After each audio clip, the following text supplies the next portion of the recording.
Shalom Alakim Akiva Kot. Peace unto you, brothers and sisters. Barakta Yahweh Bashem Yahweh Shai. Barakta Yahweh Bashem Yahweh Shai. Blessings in Yahweh in the name of Yahweh Shai. I'm Yosef YahpoEl Yisrael.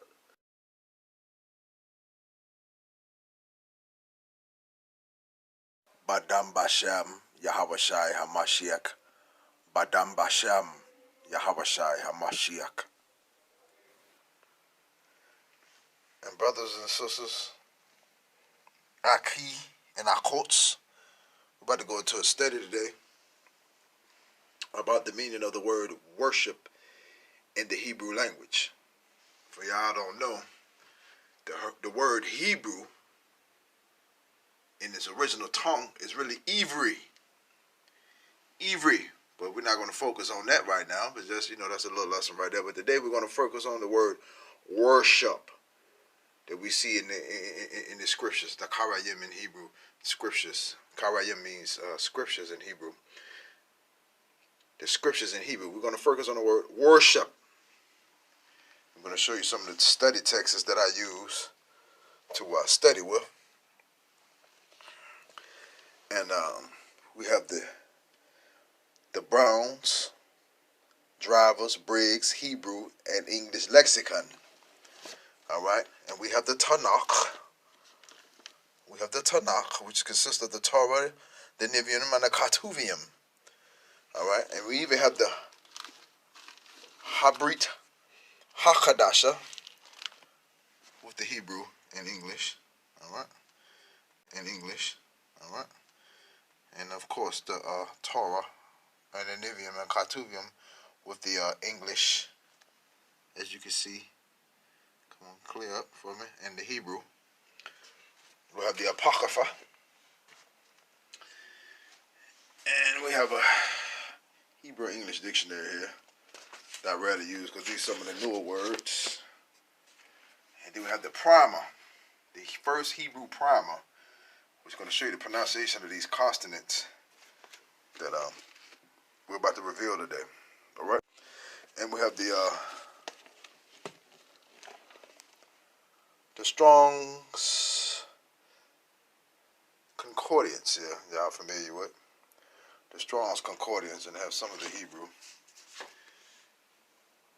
in it as well, which as far as the references, see those reference numbers, and now the reference numbers you see there in the Strong Concordance is a reference that will refer you to the words and definitions that's in the Hebrew lexicon.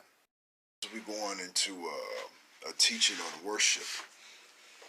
Now this is in response to all the brothers and sisters who tuned in to the video that the brothers here in captivity posted,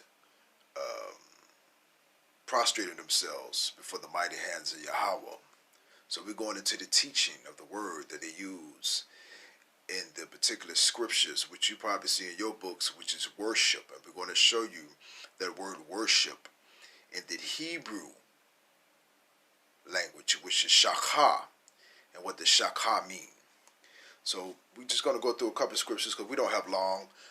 Our time is short here, as you know, and there's not much tape on this video here to record. So let's go to NEHEMIAH, Nehemiah.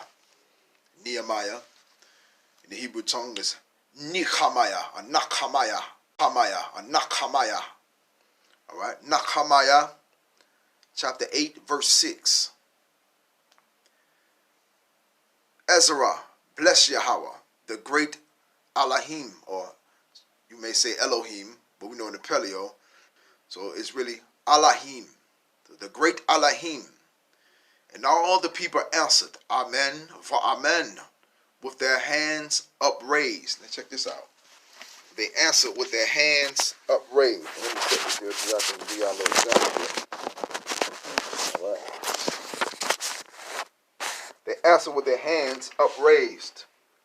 You may see in the video with the brothers here doing it like this. But however, their hands was upraised. Their palms was out. They answered with their hands upraised. All right. Then they bowed their heads. Hands upraised, then they bowed their heads.